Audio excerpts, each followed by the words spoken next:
5, 4, 3, 2, 1. In a few minutes from now, we will witness the launch of the Goods and Services Tax (GST), a unified tax system in the country. This historic moment is the culmination of a 14-year long journey which began in December 2002 when the Kelkar Task Force on Indirect Taxation suggested a comprehensive goods and services tax (GST) based on the value added tax principle. The proposal to introduce GST was first mooted in the budget speech for the financial year 2006-7. Since the proposal involved restructuring and reform of not only indirect taxes levied but the center but also the states, the responsibility of preparing a design and a plan of action for the implementation of GST was assigned to the empowered Committee of State Finance Ministers, which had been formed earlier for implementation of the value added tax. The Empowered Committee released its first discussion paper on goods and services tax in November 2009. The introduction of GST is a momentous event for the nation. It is also a moment of some satisfaction for me personally because, as the finance minister, I had introduced the Constitution Amendment Bill on 22nd March 2011. I was closely involved in the design and implementation and had the occasion to meet the Empowered Committee of State Finance Ministers formally and informally as many as 16 times. I also met the Chief Ministers of Gujarat, Bihar, Andhra Pradesh, and Maharashtra a number of times. I had a vivid collection of those meetings and the various matters that were raised. Given the magnitude of the task, which spans constitutional, legal, economic, and administrative spheres, it was not a surprise that there were many contentious issues. Yet I found both in those meetings and in my many interactions with chief ministers, finance ministers, and officers of states that most of them had a constructive approach and an underlying commitment to the introduction of GST. I therefore remained confident that GST was a matter of time and it would eventually be implemented.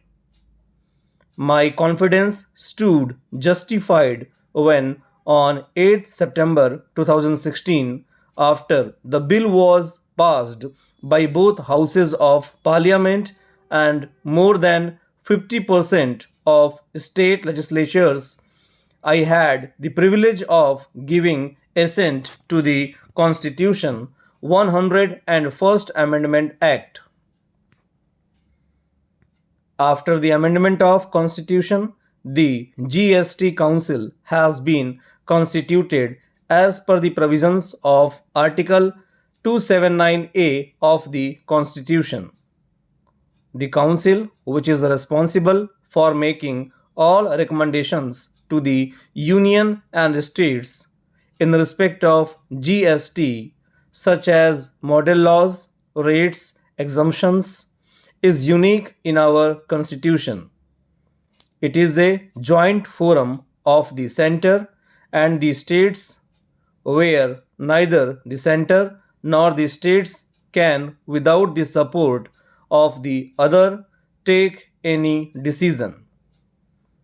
Though an elaborate voting structure has been built into the decision making process of the Council in the Constitution, it is remarkable that in the 18 meetings held so far, all decisions have been taken by consensus in the Council. I congratulate them. There were apprehensions whether the task of fixing rates for thousands of items could be accomplished by the GST Council given the wide variations across states. The Council has pleasantly surprised every one of us by completing its task on time. The new era in taxation, which we are about to initiate in a few minutes, is the result of a broad consensus arrived at between the center and states. This consensus took not only time but also effort to build. The effort came from persons across the political spectrum who set aside narrow partisan considerations and put the nation's interests first. It is a tribute to the maturity and wisdom of India's democracy. Even for a person like me who has been intimately involved in matters of taxation and finance, the scope of the change we are undertaking is truly breathtaking. Central excise duty has a long history. During my different tenures as finance minister, it has always been one of the largest contributors to the central exchequer. Service tax is relatively new but has grown very rapidly in revenue terms.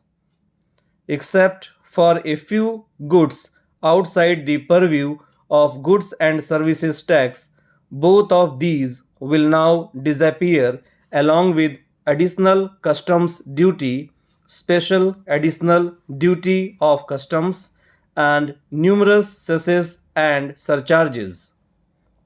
Central sales tax on interstate sale will cease for goods falling under goods and services tax. At the state level, the enormity of the change is no less. The major taxes being subsumed are value added tax or sales tax, entry tax, taxes on advertisement, and luxury tax, along with state level entertainment tax and numerous cesses and surcharges. GST will also make our exports more competitive and also provide a level playing field to domestic industry to compete with imports. Currently, due to cascading, our exports still carry some embedded taxes, making them less competitive. Similarly, the hidden effect of cascading means that the total tax incidence on domestic industry is not transparent.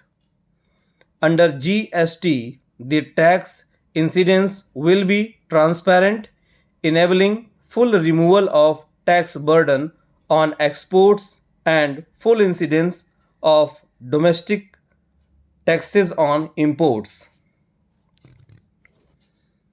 I am told that GST will be administered through a modern world-class information technology IT system.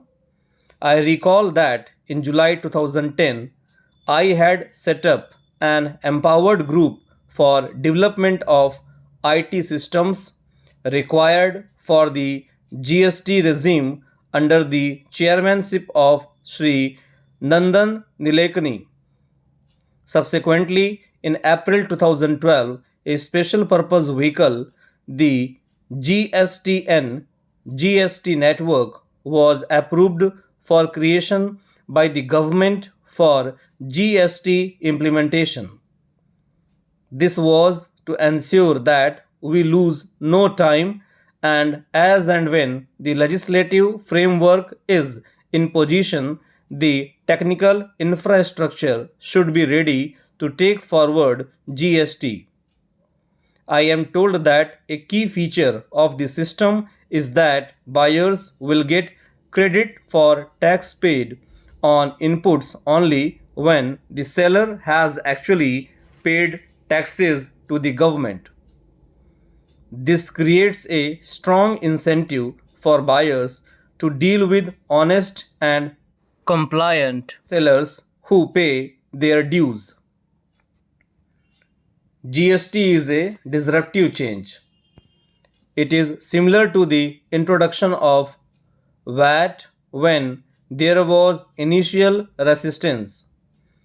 When a change of this magnitude is undertaken, however positive it may be, there are bound to be some teething troubles and difficulties in the initial stages.